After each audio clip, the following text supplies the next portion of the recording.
Hello everyone, I am Kavita Jangir from BSc first year SMDT KM Jaswantgarh and today we will discuss about what is mathematics. So mathematics की बात करें तो mathematics एक ऐसा subject है जो बहुत ब्रॉड है और हर जगह इसका यूज़ होता है।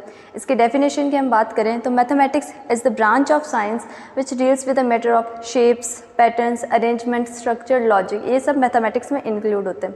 मैथमेटिक्स के ओरिजिन की बात करें तो मैथमेटिक्स का ओरिजिन हुआ है ग्रीक वर्ड मैथेमा से, जिसका मतलब होता है नॉलेज या फिर लर्निंग।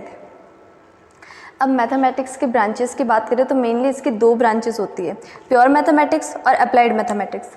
जैसे कि आपको इनके नाम से ही पता चल रहा है, प्योर मैथमेटिक्स वो मैथमेटिक्स है जिसमें हम प्रैक्टिकल एप्लीकेशन का यूज़ नहीं होता है, वो सिर्फ जो बुक में लिखा हुआ होता है वो सब पढ़ते हैं, हम क्वेश्चन सॉल्व करते हैं और फैक्ट्स फाइंड करते हैं जो इस रियल वर्ल्ड पे डिपेंड नहीं करते हैं, जो मैथमेटिक्स के खुद के रूल्स पे डिपेंड करते हैं। और अगर दूसरी तरफ हम अप्लाइड मैथमेटिक्स की बात करें तो उसका हमारी डे टू डे लाइफ में एक प्रैक्टिकल यूज़ होता है। वो हमारे सामने चीज़ों को एक्सप्लेन करता है, मॉडल करता है, प्रेडिक्ट करता है कि कैसे मैथ डेली लाइफ में यूज़ होती है, वो सब अप्लाइड मैथमेटिक्स में होता है। और अब बात करें इनमें क्या क्या टॉपिक्स आते हैं तो pure mathematics includes number theory, algebra, geometry, arithmetics, ये सब चीज़ें प्योर मैथमेटिक्स में आती है। और अप्लाइड मैथमेटिक्स की बात करें तो इसमें ट्रिग्नोमेट्री, कैलकुलस, स्टैटिस्टिक्स और प्रोबेबिलिटी, ये सब आता है। अब this is math map to show you that how broad mathematics is. इसमें अगर आप देख पा रहे होंगे mathematical physics, mathematical chemistry, biomathematics, linear algebra, combination, group theory, मतलब हर एक सब्जेक्ट या हर एक टॉपिक में मैथ का यूज़ होता है। मैं ये कहूँगी कि मैथ के बिना हर टॉपिक अधूरा है। So you can see this. अब इसके बाद हम कुछ मेन ब्रांचेस की बात करें मैथ के, वैसे तो बहुत ब्रांचेस है लेकिन हम 4-5 ब्रांचेस की बात करेंगे जो इम्पोर्टेंट है। जैसे फर्स्ट है अरिथमेटिक। तो अरिथमेटिक एकदम जनरल ब्रांच है, एकदम बेसिक ब्रांच है जिसमें हम नंबर्स की स्टडी करते हैं, नंबर सिस्टम की स्टडी करते हैं। इसका ओरिजिन हुआ है ग्रीक वर्ड अरिथमोस से। अरिथमोस का मतलब होता है नंबर। अब नंबर सिस्टम की बात करें तो जैसे कि आप सब जानते हो integers, whole number, rational number, irrational number, ये सब नंबर सिस्टम होता है और इसकी स्टडी हम अरिथमेटिक में करते हैं। ये it is one of the oldest and elementary branch of mathematics. इसमें मेनली 4 ऑपरेशंस होते हैं, addition, subtraction, multiplication and division. इसके बाद हम बात करें अलजेब्रा के, तो जो हमने अरिथमेटिक में पढ़ा कि ये जो सिंबल्स होते हैं एडिशन, इन सब को कैसे यूज़ करना है, वेरिएबल्स को यूज़ करके, सिंबल्स को यूज़ करके, ऑपरेटर्स को यूज़ करके एक इक्वेशन बनाई जाती है, वो सब हम अलजेब्रा में पढ़ते हैं। और अलजेब्रा ओरिजिनेट हुआ है अरेबिक टर्म अल-ज़बर से। अल-ज़बर का मतलब होता है रीयूनियन ऑफ ब्रोकन पार्ट्स, छोटे छोटे टुकड़ों को जोड़कर इक्वेशन बनाना, वो सब अलजेब्रा में आता है। अब Muhammad ibn Musa al-Khwarizmi is known as the father of algebra. अगली, जैसे ये आप एक इक्वेशन देख पा रहे हो, 5x + 7 = √2। अब इसमें 5 कोफिशिएंट है। कोफिशिएंट होता है जो वेरिएबल के मल्टीप्लिकेशन में होता है। और वेरिएबल क्या होता है? वेरिएबल अननोन नंबर्स होते हैं जिनको हमें इक्वेशन सॉल्व करके फाइंड करना होता है। और 7 और √2 इसमें कांस्टेंट है। कांस्टेंट वो होते हैं जिनमें उनकी हमें वैल्यू पता होती है। और एक्सप्रेशंस, ये जो अलग अलग एक्सप्रेशन है जो इक्वल ऑपरेटर से सेपरेटेड है, इनको एक्सप्रेशंस बोलते हैं। और ये सब मिलाकर एक अलजेब्रिक इक्वेशन बनाते हैं। इसके बाद हम देखें ज्योमेट्री। तो ज्योमेट्री नाम से ही पता चलता है, जियो का मतलब होता है अर्थ और मेट्रॉन का मतलब होता है मेजरमेंट, जिसमें अर्थ के मेजरमेंट के बारे में पढ़ते हैं, शेप्स के बारे में पढ़ते हैं, साइजेस, पोजीशन, एंगल, डायमेंशन, वो सब ज्योमेट्री में आता है। और ये सबसे ज़्यादा प्रैक्टिकल ब्रांच है मैथमेटिक्स की। और Euclid is known as the father of geometry. अगली ब्रांच है कैलकुलस। कैलकुलस बहुत मेन रोल है इसका मैथमेटिक्स में। कैलकुलस होती है कि चीज़ें कैसे चेंज होती है टाइम के रेस्पेक्ट में, ठीक है। तो कैलकुली जो वर्ड है वो ओरिजिनेट हुआ है लैटिन वर्ड से कैलकुली से, जिसका मतलब होता है स्मॉल पेबल। और यहाँ पे पेबल का मतलब पत्थर नहीं है, यहाँ पे पेबल का मतलब होता है स्मॉल चेंज। अब कैलकुलस का इन्वेंशन क्यों किया गया? तो जब कैलकुलस नहीं था तो मैथमेटिक्स सिर्फ उन चीज़ों को एक्सप्लेन कर सकती थी जो एकदम स्टैटिक होती है, जो एकदम स्टेबल थी। पर ऐसा तो हो नहीं सकता, हम सब टाइम के साथ चेंज होते हैं, डेली एक्टिविटीज़ करते हैं, जो प्लैनेट्स हैं वो सन के अराउंड रिवॉल्व होते हैं। तो ऐसा तो हो नहीं सकता कि हम सब एकदम स्टेबल हो जाए, तो उसके लिए कैलकुलस का इन्वेंट किया गया।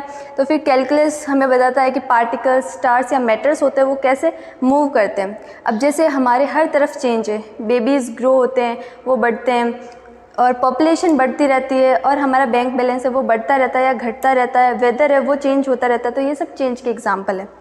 अब अगर हम इसकी टाइप्स की बात करें तो कैलकुलस मेनली 2 टाइप का होता है, डेरिवेटिव और इंटीग्रल। डेरिवेटिव का मतलब होता है छोटे छोटे टुकड़ों को, मतलब बड़े से टुकड़े को छोटे छोटे टुकड़ों में तोड़ना, और इंटीग्रल का मतलब होता है छोटे छोटे टुकड़ों को जोड़ना। तो डेरिवेटिव ये बताता है कि कितना फास्ट कोई चीज़ चेंज हुई है टाइम के रेस्पेक्ट में, और इंटीग्रल बताता है कि कितनी एक्यूमुलेट हुई है चीज़। अब डेरिवेटिव की हम बात करें तो डेरिवेटिव कोई भी कर्व के किसी भी पॉइंट पे जो स्लोप होती है उसको शो करता है, और इंटीग्रल उस कर्व के नीचे के एरिया को शो करता है। जैसे कि इस डायग्राम से आप इजीली समझ सकते हो। जैसे ये कोई कर्व है, ये पॉइंट है, इस पर ये जो स्लोप है इसको डेरिवेटिव डिफाइन करेगा, और वो जो कर्व है उसके नीचे का ये जो एरिया है इसको इंटीग्रल बताएगा। ठीक है। अब इनके इन्वेंशन की बात करें तो ये 1600s में इंग्लैंड और जर्मनी में डिस्कवर किया गया था, और इंटीग्रल को 250 BC में ग्रीस में डिस्कवर किया गया।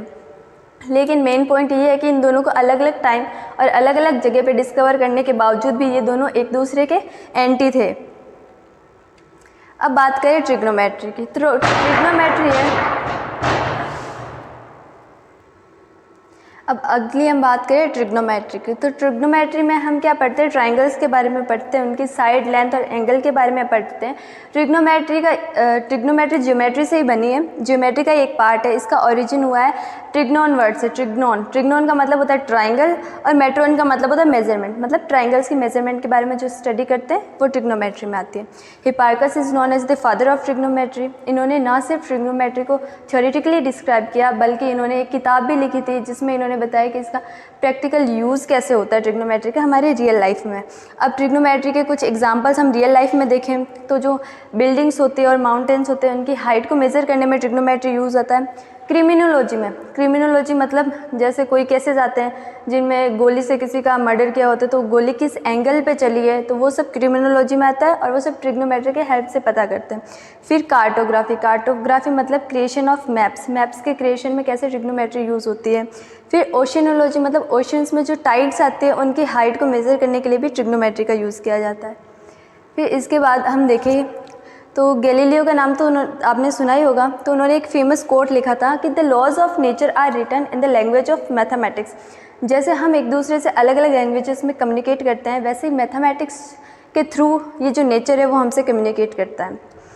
फिर मैथ हमारे हर जगह, जैसे प्लैनेट्स के शेप से लेके कैसे स्टार्स मूव करते हैं, कैसे जो हमारे जो एटम होते हैं वो बने होते हैं, हमारा पूरा जो यूनिवर्स है वो मैथमेटिकल है। It's completely mathematical, and I can say that it is your identity, because mathematics के बिना आप अपनी एज, हाइट, वेट ये सब कैलकुलेट नहीं कर सकते, इसीलिए आपकी आइडेंटिटी है मैथमेटिक्स।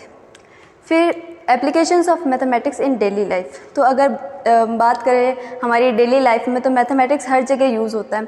जैसे इंजीनियर्स को यूज़ होते हैं मैथमेटिक्स इंफ्रास्ट्रक्चर और टेलीकम्युनिकेशंस बनाने में, डॉक्टर्स को right dose of medicine prescribe में करने में, उसमें भी मैथमेटिक्स का यूज़ होता है, और रिसर्चर्स को अपनी रिसर्च प्रूव करने में मैथमेटिक्स का यूज़ होता है, पायलट्स को नेविगेट करने में मैथमेटिक्स की ज़रूरत पड़ती है, पॉलिटिशियंस को वोट काउंट करने में मैथमेटिक्स की ज़रूरत पड़ती है, and it is used even by gamblers to find their chances of winning.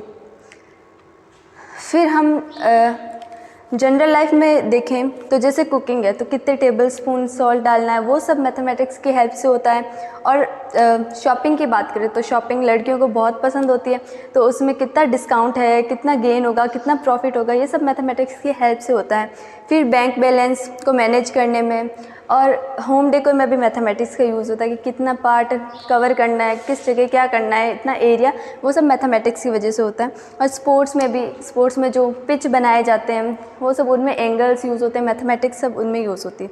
और म्यूज़िक की मैं बात करूँ, म्यूज़िक में भी मैथमेटिक्स का यूज़ होगा। अब आप पूछोगे कैसे, तो म्यूज़िक में जो फ्रीक्वेंसी निकलती है, कितनी फ्रीक्वेंसी होगी कि एकदम ट्यून एकदम सही आएगी, वो सब मैथमेटिक्स की हेल्प से होता है। Thank you for watching this video.